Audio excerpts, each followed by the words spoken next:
অন্ধকার কখনো অন্ধকার নেভাতে পারে না, শুধুই আলোই পারে। বন্ধুরা, অল ইজ ওয়েল ব্লগস্টারে আপনাদের অভিনন্দন। প্রতিদিন নতুন নতুন ভিডিওর আপডেট পেতে লাইক, শেয়ার ও কমেন্ট করুন। হ্যালো, আমি সাইকিয়াট্রিস্ট ডাক্তার অরিন্দম বাগচির সঙ্গে কথা বলতে পারি?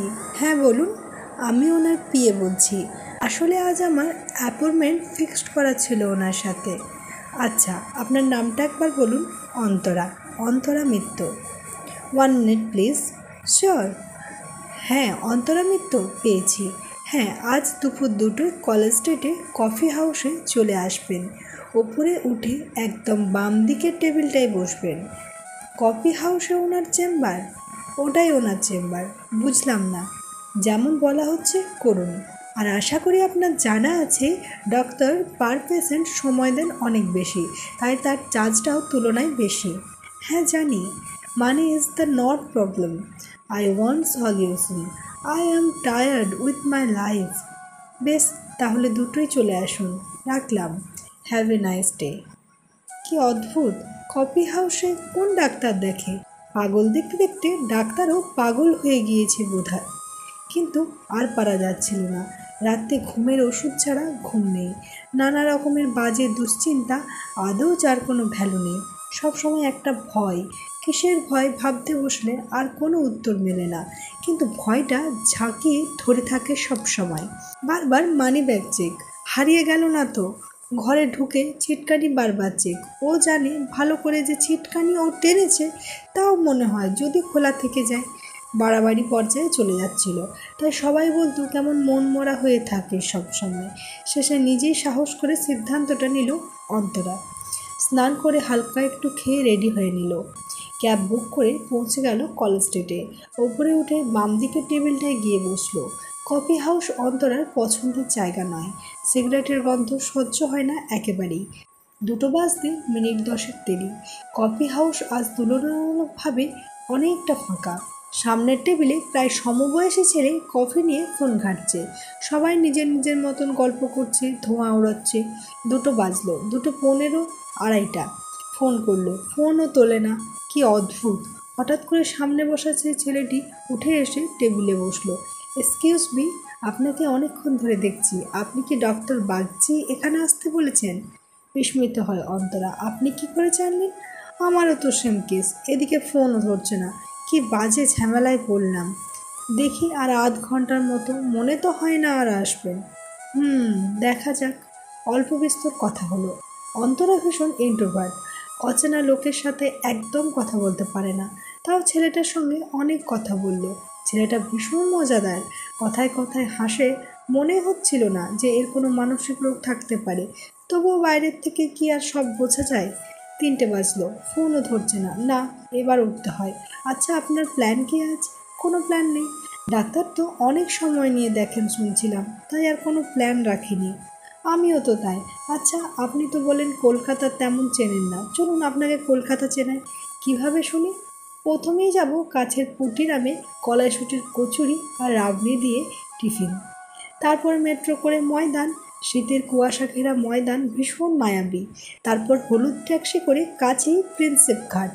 সেখানে নৌকা করে সূর্যাস্ত। আহা, জমি ক্ষীর, কি বলেন? ঢোক গিলল অন্তরা। এরকম পাগলের মতো ও বাঁচত এককালে। তারপর কবে যে বাঁচতে ভুলে গেল কে জানে। আর ছেলেটার নামটাই তো জানা হয়নি। শুভব্রত। বলুন, এবার যাবেন কি না? এরকম অফার কিন্তু আমজনেও পাবেন না। কিন্তু একটা রিকোয়েস্ট, প্লিজ আপনি বলবেন না। আর অত বুড়ো হয়ে যায়নি এখনও। না বলতে গিয়েও কখন হ্যাঁ বলে ফেলল অন্তরা। নিজের ভেতরের বন্যপ্রাণীরা বহুদিন পর লাগাম খোলার সুযোগ পেয়েছে। নাচানাচি জুড়েছে। পুটিরামে খেলো, ময়দানে বিকেলে রোদ মাখলো। এরপর গন্তব্যে প্রিন্সেপ ঘাট। একের পর এক জোকস বলে হাসিয়ে চলেছে। যেখানে সেখানে গুনগুনিয়ে ওঠে নিজের মতো। প্রিন্সেপ ঘাটে পৌঁছে যায়, তার মাথায় এক ভূত চাপলো। প্রাঙ্ক করব মানে? আরে প্র্যাঙ্ক ভিডিও দেখোনি? হ্যাঁ স্যার দেখেছি, খান কত। কিন্তু এখানে? হ্যাঁ এখানেই। শোনো প্ল্যানটা।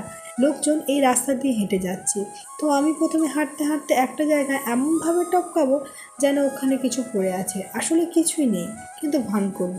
তুমিও ইনস্ট্যাক্টলি একই জিনিস করবে। 3 নম্বরে যে পার করবে তার রিয়াকশনটা কী হয় আমরা দেখব। যথারীতি তাই হলো। প্রথমে শুভ করলো দেখা দেখি অন্তরা। ওদের পরে আসছিল একটা ছেলে হাতে ক্যামেরা, সেও দেখা দেখে ওইটুকু জায়গা লাফ দিয়ে পার হলো, কিন্তু ঘুরে কিছুই দেখতে পেল না। ওদের তো হাসতে হাসতে পেট ব্যথা, হাসি থামতেই চায় না। অন্তরাও হাসলো প্রাণ খুলে অনেক দিন পর। এরপর নৌকা নেওয়া হলো 1 ঘন্টার জন্য। সারা নদী যেন সোনায় মুড়ে গিয়েছিল। অন্তরা হাঁ হয়ে দেখছিল সেই দৃশ্য। ম্যাডাম প্রতিদিন নেজার ফ্রিতে মর্নিং আর ইভিনিং শো দেখায়, আমরা দেখি আর কদিন। সূর্যাস্তটা বড়ই সুন্দর। জানি আজ কোনো গান চালানো যাক। শুভ শুভ গান চালালো। জানি দেখা হবে শ্রেয়া ঘোষালের গলায়। অন্তরা ভাবছিল কি করে এতদিন এত কাছে থেকেও এত সুন্দর সন্ধ্যাগুলো ও মিস করতে পারে। উঠতে ইচ্ছেই করছিল না, কিন্তু সময় হয়ে এসেছে। ম্যাডামজি, আমাদের জীবনে এত টেনশন এত দুশ্চিন্তা কেন জানো? আমরা এই মুহূর্তে না বেঁচে ফিউচারে বাঁচতে চাই, which you obviously can do. ফলে এইসব আছে যে আজকের দিনটাই বাঁচে, তার টেনশন করার সময় কোথায়? লিভ ম্যাডাম লিভ, মরার আগে বেঁচে নিন, বুঝলেন?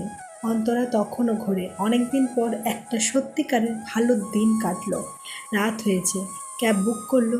আসার আগে শুভকে নিজের নাম্বার দিল, মিস কল করে দিতে বলল, সেভ করে নেবে। এরকম ভালো বন্ধু আজকাল সহজে পাওয়া যায় না। ট্যাক্সিতেও সে ঘুর যায় না। হাসি ফুটে ওঠে মুখের কোণায়। অনেক দিন পর হোয়াটসঅ্যাপ খোলে, অনেকক্ষণ খোলা হয়নি হোয়াটসঅ্যাপ। দেখে doctor Pierre message, account number দেওয়া আছে যাতে ভিজিট অ্যামাউন্টটা পাঠিয়ে দিতে পারে। দেখেই মাথাটা গরম হয়ে গেল। How careless and arrogant. Phone করে ঝাঁঝালো গলায় বলল, কিসের ফিস? ডাক্তার তো আসেইনি। পিয়ে অবাক হয়, সারাদিন তো ডাক্তার আপনার সাথেই ছিলেন। শুভর তখনকার মিস কল দেখে হোয়াটসঅ্যাপ নাম্বারটা খুলে অন্তরা মেসেজ করার জন্য দেখে নিচের হরফে জলজল করছে একটা নাম, ডক্টর অরিন্দম বাগচি। আর প্রোফাইল পিকচারে একটি বিখ্যাত লাইন, বাংলা মানে করলে যেটা দাঁড়ায়, অন্ধকার কখনো অন্ধকার নেভাতে পারে না, শুধুই আলোই পারে। সংগৃহীত। ভালো লাগলে অবশ্যই লাইক শেয়ার অ্যান্ড কমেন্ট করুন।